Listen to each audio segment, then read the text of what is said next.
Hello, we are now going to enumerate the antivirus and detection. So we're going to take a look at the antivirus, also the firewall status, and AppLocker enumeration as well. So let's go ahead and start. The first thing that I like to do whenever I get like a reverse shell on a Windows device, I like to do the get computer status, and you can do that from a PowerShell. So if you get like a command line, you can always move into PowerShell by just typing PowerShell or to any of the locations of the PowerShells, and you can open it. And I like to do the get computer status, and the get computer status will give you a lot of good information. It will give you the AM engine version, the AM production version, the service enable, the spyware that you have in here. It will even give you the version of the spyware that we have. If the antivirus is, if it is enabled or disabled, you can see that it is enabled. True. It will give you the last time it was updated, so you can see that it has the latest update in here. Computer ID, computer state, full scan age. If the IOAV protection is enabled, right now it is not, it is disabled. So you can take a look. You can take advantage of that because it is disabled. When it was the last time, or how many, the last full scan, you can see that they haven't really done anything. You can see that we have 2 for the quick scans and a lot of really good information. You can see that the engine version, the signature age, and other good stuff. That's a lot of good information. That's one of the best commands, and that's one of the first commands that I do. And then after that, I like to check on the firewall status and see what's up with the firewall. And the way that you do that is by doing a net sh ADV firewall shell domain. I like to see what's going on if the domain is enabled. You can see right now that it's on. You can see if there are any local rules. In here you can see that it is only stored by the group policy, the file, a path to the firewall logs, and all that good stuff. I don't think we do have access to this. Let's take a look at that.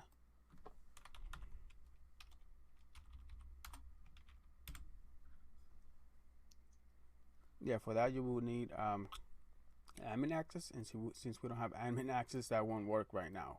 But if you have admin access already, you can take a look at the firewall log so you can see what's going on in there. You can also take a look at the private one. See if the firewall for private connection is enabled, and it is on. And the last one that I take a look is the public.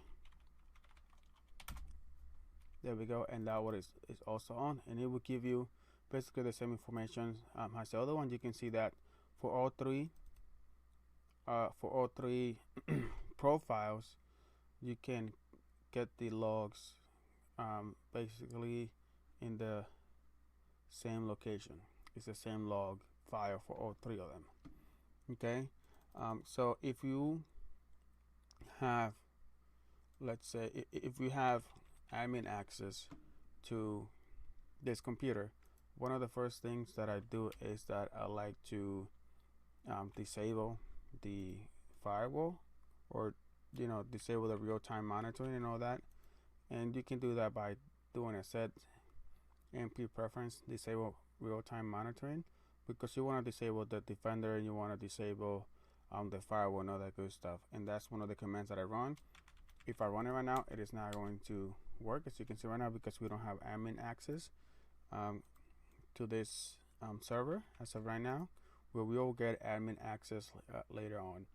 And another one that I like to disable is the IOAV protection, which we already have it disabled when we saw over here.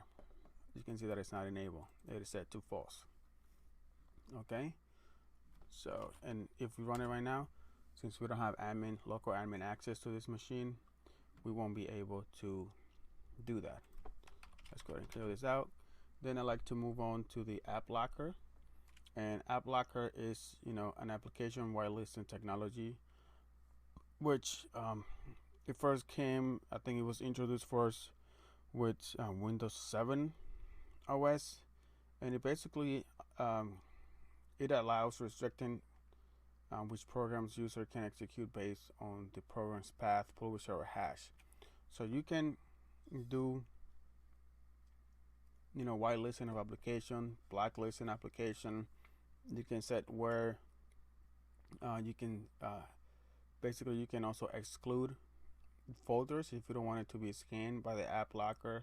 So let's say that if we have a folder in, let's say, like in AD, basically this is where you put all your your garage stuff, and you want to run stuff from here, you can add an excluder path for that AD, so it doesn't get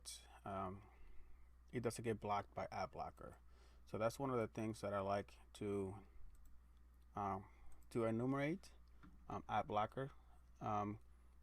And the way that I do it is by going into the Registry. So let's go ahead and do a run. Reg edit. And let's see if student 1 has access to it. Yep, we do. Okay, so we can go into the way that you get there to see if AppLocker has been enabled. I like to take a look at the register key first, and you can go to local machine. Then you are going to go into software.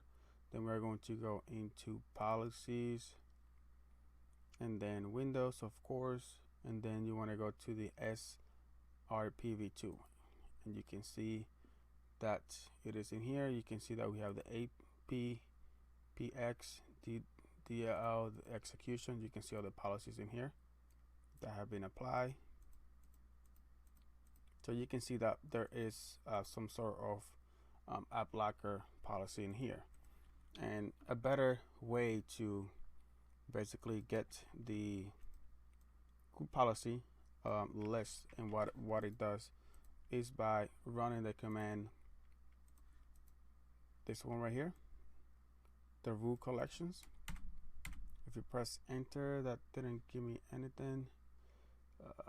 Let's try another one, which is this one here. This one didn't give me anything either. Let's see.